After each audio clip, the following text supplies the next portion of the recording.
academic excellence, Mid-America Bible College wishes to honor you with the title of Professor Emeritus. Your life has been an inspiration to others as you have allowed yourself to be used by God in preparing others for His service. With my love and deep appreciation.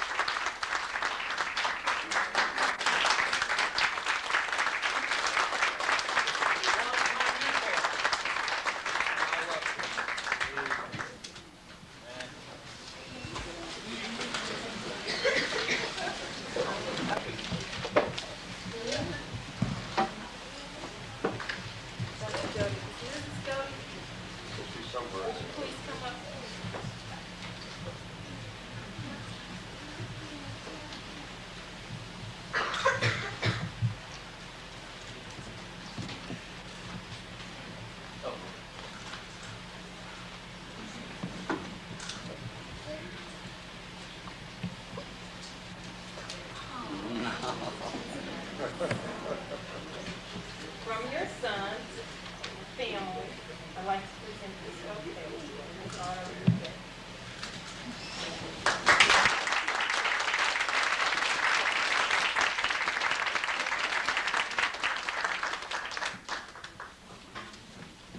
Overwhelmed with all these things that deserves the Lord.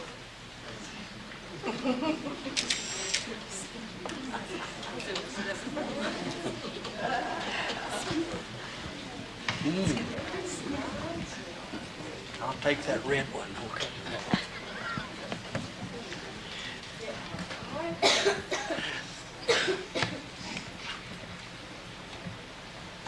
At this time, it's my privilege to present to you Dr. Wilford Jordan. Those of you who've been with us since 10 this morning have heard many things about him. He's come to be the chief administrator of this institution, the fourth president of the college, and his task is an awesome one, and one whereby he wants your prayers and needs your prayers in order that he may do that task to which the Lord has called him. He feels this very deeply, and I trust that you will be praying for him in the days ahead. I know that we will. We have been, as he has come to this campus. He's been here just a very short time, not yet 5 months, and he has great dreams and concerns for this institution, that it become a strong academic institution, that we reach more students, and that we are able to build up the campus to be of greater service to those who come this way. My privilege to present to you Dr. Wilford Jordan, and I think that it's most appropriate that in this first commencement exercise that he be the speaker and share with us something of his burdens and his dreams. God richly bless him as he shares with us today.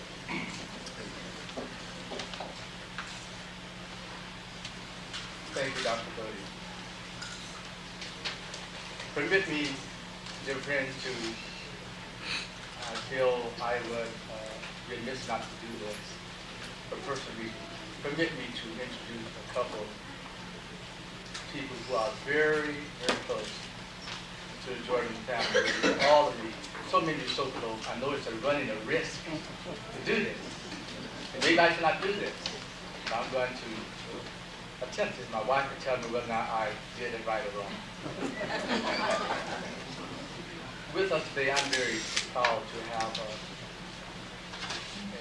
my wife's sister-in-law with us. Mrs. Thelma Hardaway, what did I say?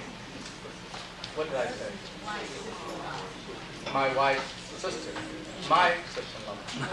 Well, I'm doing it again. I've never done this before. Remain standing, Thelma, please. Mrs. Hardaway, wow. Mrs. Hardaway is a pharmacist in the city of Houston, and we're very pleased to have you here. She's my finest sister-in-law, and we get along very well, except on a few issues.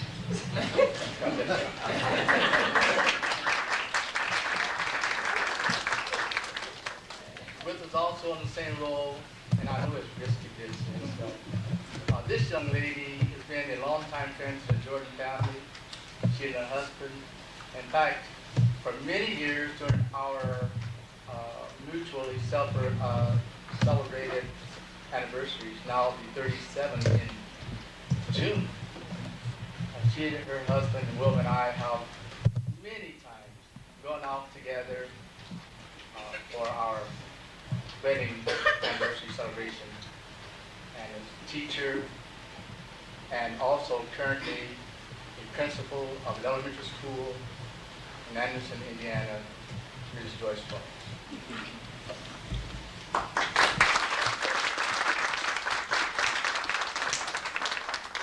Thank you. Now for, not a sermon, but for an address to you, graduates.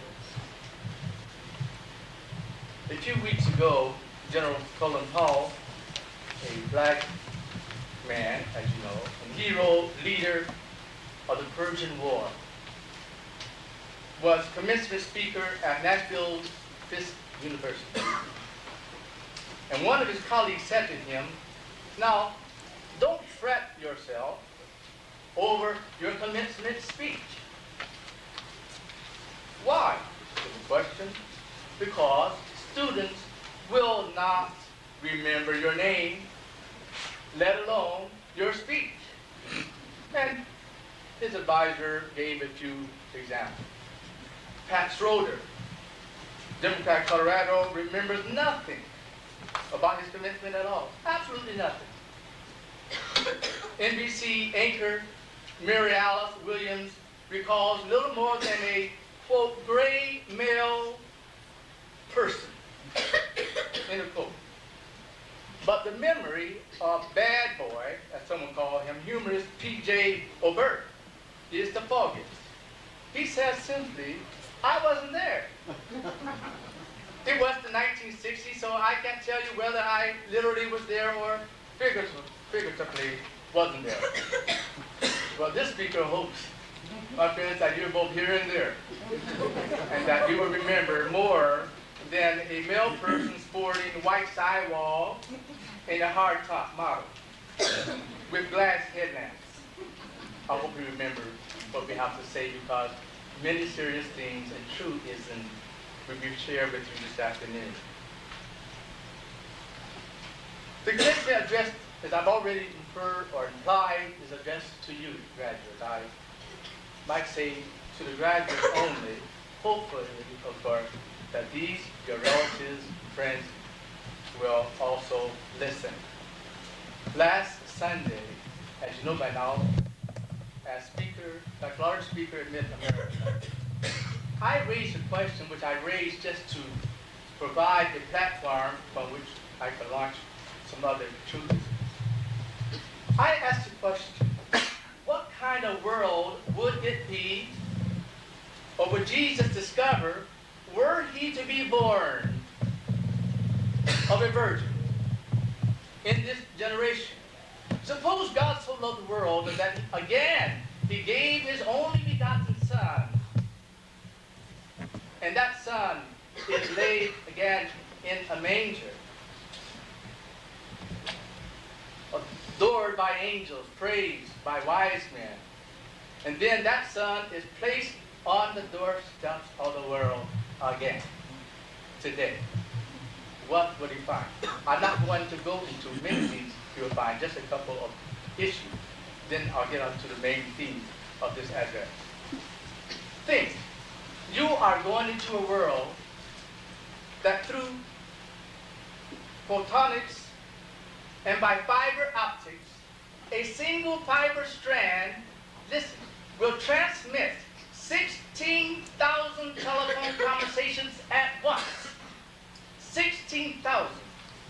The speed would be so fast that the entire Encyclopedia Britannica and the Holy Bible combined would be sent around the earth via fiber cable in less than 2 seconds.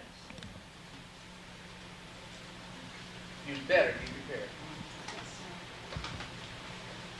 In our day, Jesus will find, if you were to attend or visit some of the school systems, he will find that instead of discipline, which the courts and pressures from parents pressed against the school system, he will find instead of discipline, there will now be drugs. Instead of prayer, pistol and police. Instead of Bible, bullets. Instead of Christ, condom. Instead of manger scenes, messy scenes. Talk to the educated. Talk to them, if you will. You see, there's great need, therefore, to keep preparing yourself spiritually, intellectually, physically, and morally. All of these. For every person is a totality, a unit of many gifts and powers that God has decreed to you. I shared this illustration, as our students know, at least one time, which I will share with you again. A friend of mine had a very beautiful way of expressing this. When he said, as we know by now, that before every person was born, there were a zillion sperm released during the act of love. And within the body of that mother-to-be was one egg. And these millions of sperm jostled one another. I guess if they were able to come, they would say, hey man, get out of the way. Hey, I want to get ahead of you. Get to the back of the line, that sort of thing. And all these zillions and zillions of sperms. One in this great competitive act. One made it to the egg. And that became you. And that became me. You see, because we were born to be winners and not losers. There just is no excuse on the normal process, given the disciplines, the obedience to God, and the preparatory things what to do, why we should grow up to be losers. I want to talk with you about a young man at the age of 17, as he is introduced in my mind in the Bible, who came to be a winner. Although at first it appeared as if he was going to be a loser.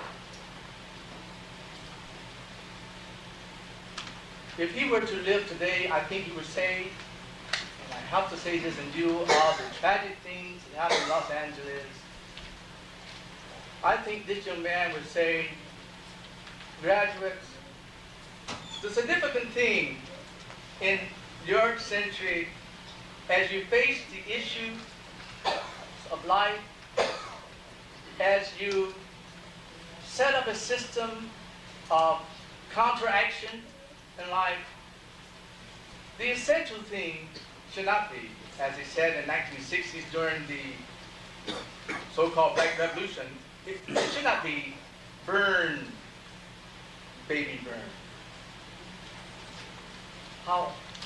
However, the desire is to express disagreement with the system, not burn, baby, burn.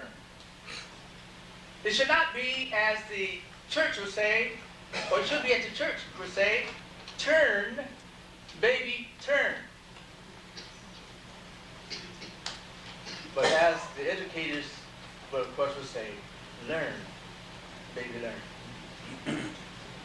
The best way to be competitive in this world and to be a winner is to prepare yourself both spiritually and intellectually.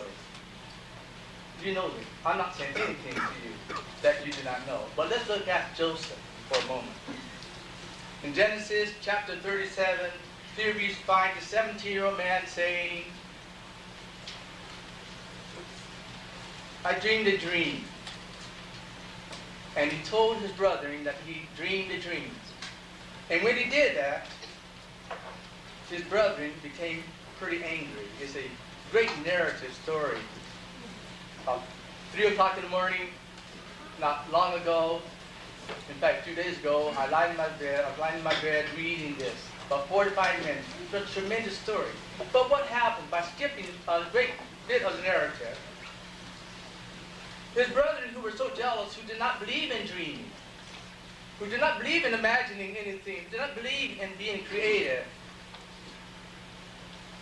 saw him coming, and one said to the other, "Behold, this dreamer coming." Hey, what would happen if you captured this statement and made it your own? That I am a dreamer coming. I'm a dreamer not only coming, but I'm a dreamer going. And I'm a dreamer who's going to keep on going and keep on going until my dreams come true. Until I help God to help me to make my dreams come true.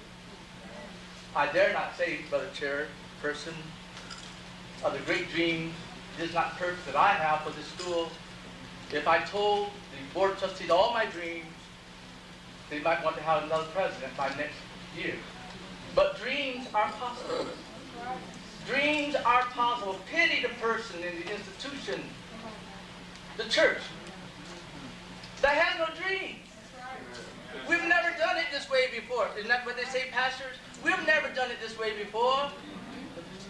What's the 7 most fatal words? We've never done it this way before. And churches die. Churches become small. And they try to put Jesus in a box. But it does not work. Now, what are we talking about? If you want to be competitive and successful, we're saying be a dreamer.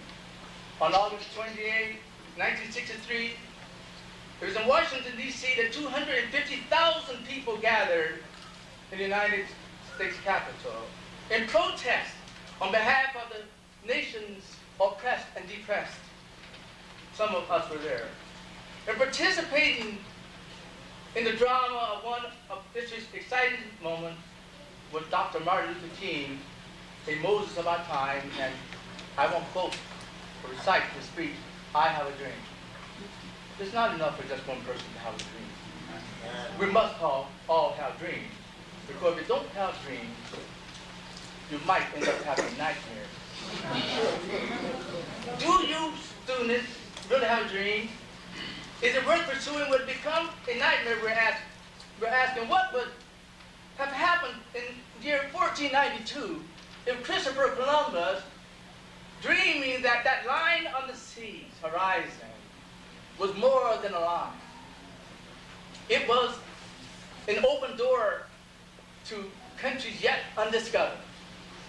What would happen when he went to the Queen and said, "I would like to have finances. I want you to underwrite this voyage that we want to make to go out into regions beyond our sights, to conquer new worlds." If he had listened to his critics when they said, Chris, if you sail your ship beyond the line on the horizon, you and your men will drop off of the world. Mission impossible.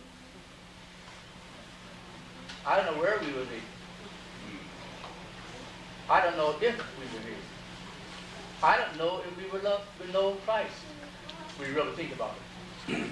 When the Wright brothers saw birds split the air with their wings, in an obvious defiance of gravity, what would happen if the Wright brethren, who dreamed that sometime, somewhere, someplace in man's life, that there could be vehicles powered to soar into the sky? What would happen if they had not pursued their dream? And now, because they dreamed their dreams and dreamed their dreams with vigor and enthusiasm, we have machines that are defying the laws of gravitation. And so, literally, as I left Indiana, I could have eaten in Indianapolis, worked in St. Louis, and gone to sleep on my way to Houston in 2.5 hours or less. Now we're talking about moon platforms, where men can tell of earth rises and earth sets. The moon is no longer made of green cheese, as we once thought. A black woman, Althea Gibson, dreamed of becoming the first of her race to become a tennis champion, and one day in London, England, she realized her dream. Jackie Robinson, a black man, dreamed of becoming a Major League Baseball player. Now his name and incredible records are housed with the Brooklyn Dodgers ledger in the Baseball Hall of Fame. What would happen if that man did not dream? If he, like those brothers want him to become, if he chickened out or feared that if he pursued his dreams, he would be annihilated or isolated. Marian Anderson, a black woman, came from a poverty-stricken neighborhood in Philadelphia. She dreamed of becoming an opera star. She was denied that privilege, the privilege to sing in Carnegie Hall. But yet she traveled around the world to become one of the finest contraltos that had ever lived up until that time. She was so great and magnificent that Sassolini, the Italian conductor, remarked that a voice like Marian Anderson's comes only once in a century. All throughout the Bible, after the dream, however, in the redream, came responsibility. If you take that word responsibility, you break it up, you respond according to ability. I suppose, dear ones, that's all God really expects of any of us, to respond according to our ability. He does not always look for great ability, but he does look for availability.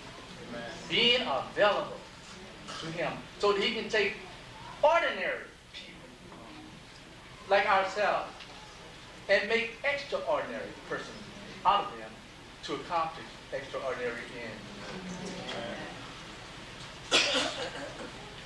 I surprise you with the brevity, perhaps, of this commencement at this. A few days ago, I was visiting a relative of ours.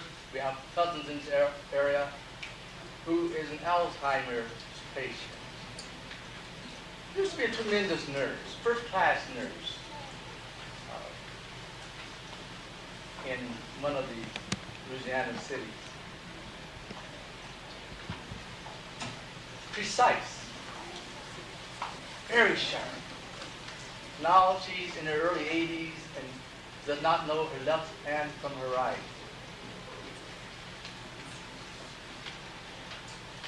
Well, in that setting, a few days ago, as when I visited her, I came across an article which you have heard of, which I shall share with you. But then I want to share something beyond that, and then we read through it. The title of it, and some of you have read it, All I Really Need to Know I Learned in Kindergarten. Have you heard that? If you have not heard what follows. This is written by a gentleman by the name of Robert Polk. I think that's correct. I might be needing direction on that. He said, all I really needed to know about how to live and what to do and how to be, I learned in kindergarten. Wisdom. This wisdom was not at the top of the graduate school mountain, but there in the sand pile at Sunday school. These are the things I learned. Share everything. Play fair. Don't hit people. Well, you're not going to hit people. They might hit you back. But don't hit people. Put things back where you found them. Clean up your own mess. Don't take things that are not yours. Say you're sorry when you hurt somebody. Wash your hands before you eat. Flush. Warm milk and cookies are good for you. Live a balanced life. Learn some and think some and draw and paint and sing and dance and play and work every day some. Take a nap. Every afternoon, when you go out into the world, watch out for traffic. Hold hands and stick together. Be aware of wonder. Remember the little seed in the styrofoam cup? The roots go down and the plant goes up. And somebody really knows how, or no one knows really how or why. But we are all like that. Graduates, goldfish, and hamsters, and white mice, and even the little seed in the styrofoam cup, they all die. So do we. And then remember the Dick and Jane books, and the first word you learn, the biggest word of all, is look. L-O-O-K. Everything you need to know is there somewhere. The golden rule and love and basic sanitation, ecology and politics and equality and sane living. Take any one of these items and extrapolate it into sophisticated adult terms and apply it to your family life or your work or your government or your world, and it holds true and clear and firm. Think what a better world this would be if we had cookies and milk about 3 o'clock every afternoon. And then lay down with our blankets for a nap. I wish I could do that. Or if all governments had as a basic policy to always put things back where they found them and to clean up their own mess. And it is still true, no matter how old you are, when you go out into the world, it is best to hold hands and to stick together. He said. Now hear this. I said. I wrote this somewhere over, started writing this on the way down here 2 years ago, and was writing it, revising it somewhere over Houston, so many thousand feet up in the air. Hear this. All I essentially need to know, I found in the Holy Bible. Do you like that? Yes. I thought you would, that's why I asked. All I essentially need to know about how to live and what to do and how to be, I learned from the Holy Bible. Listen, students. The highest wisdom is not found in the established halls of learning where students sit at the feet of scholars, nor is it found in the bound volumes that weigh heavy upon library shelves across the world. The highest and the most profound wisdom is oftentimes found in an inconspicuous place called the church. These are the things I learned. Always keep your heart open to the Godward side of every longing. Be kind. Be loyal. Always be willing to be a friend, especially to the apparent lonely and the seemingly unfriendly. Be perpetually honest, for dishonesty robs you of virtue and strips you of truth. Never take for granted those around you, for they, like yourself, are full of human longings that cannot be quenched by the cups of life's unknown. Be kind to everyone you meet, for everyone you meet is fighting a hard battle. Decide your own destiny, but do so with Jesus Christ as Lord and Master. To be Christian is not to lose your identity. It is rather a way to decide your own destiny. Always remember to be eager and quick to listen, but slow and patient in speech. Be careful in judging others. Your own opinions, by definition, are biased as well. Never demand of others standards you are unwilling to live by yourself. Be flexible in your thinking. Like rubber bands, stretch the nature of your imagination, but realize it always snaps short of the knowledge of God. Think of the limits of your highest thoughts. Think God's thoughts after Him. And when it comes to dreaming, dream big. For it is better to dream big than not to dream at all. Also, don't be hard on others, for in not doing, you fulfill one of the laws of God, which is love thy neighbor as thyself. It is healthy and it is good to love yourself and to do good and to do so with sacredness. The Bible speaks more eloquently than any contemporary voice by confirming you are somebody. The Bible said that long ago. You're created in the image of divinity. Regardless of the color orientation, a balloon will rise as high as all other balloons if it is filled with the right stuff. So, let the concept of low self-esteem, students, be no more than a mere fantasy to you. Be careful dealing with those about you. If you were to monitor their ways, you will probably see the reflection of yourself in their eyes. Make every human relationship sacred. Work hard. No one really owes you anything. Never do physical labor to be beneath your dignity. I'm going to repeat that. Never consider physical labor to be beneath your dignity. Amen. Never look upon dirty hands with disdain.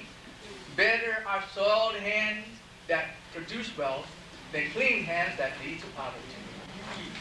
Understand the nature of God's unique gifts to you. They are more personal than your own fingerprint. Therefore, let every loving touch of your hand leave upon others the signature of your gifts. Are you listening? Always remember, the moon has no light of its own. It reflects the light of the sun. The light of the moon is a borrowed glow. There is no excuse for pride or claim of ownership for that which is only borrowed. The visions we share are the dreams of God, passing through the prisons of our mind. To the Lord then belongs the honor of visions come true. And yes, always be sensitive to the realities of death. You will not live always. The realities of life must be seen with respect to the realities of dying. You began to die on the day you were born. Wouldn't this world be a better place, and a safer place, and an ideal place in which we all can live, feel dawn, and to see sunset glow, love and be loved? If the most of us, instead of the few of us, would relate to the rest of us in recognition of our mortal limits, wouldn't that be great? You're dust, student, and to dust will return, but not your spirit. So give your spirit to the Divine One, and so do with zest and meaning. Ah, yes. Yes. Yes. The Word of God doth give a concept sweet and tender. It is the biggest word of all. This is my word. L-O-V-E. In splendor. Everything we need to know is in this word somewhere. If only somehow, some way, sometime, in some place. It will be translated into the language of all human endeavors. Think, oh, think with me. What a better place and world this would be if we all had love and love had us. And if we all cried out, it's love or bust.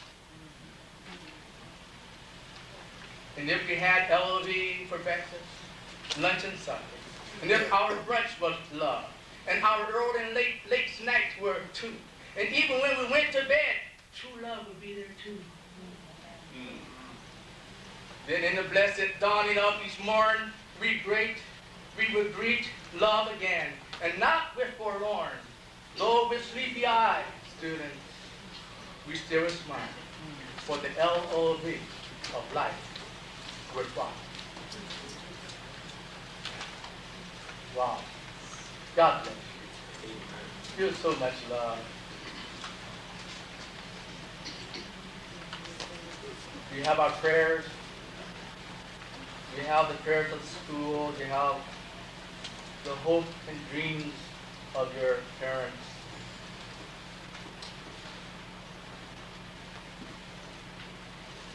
Coming back from Houston this other day, I saw a sign at one place where you can store your own personal belongings. And the sign said, "You have the key." You have the key. You are responsible for your destiny. And you must be willing to live with your choice. So dream, we say, it's true. God bless you. Amen.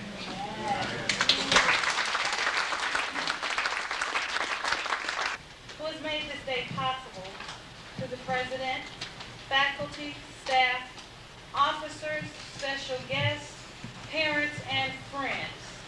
I stand before you today on behalf of the Bay Ridge Christian College graduating class of 1992. Greetings! It has been a long time coming, but well worth the wait. For today we acknowledge yet another step in our dreaming process.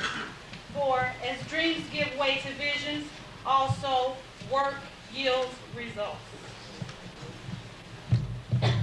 And today we accept the challenge to dream on. We accept the challenge to work on toward our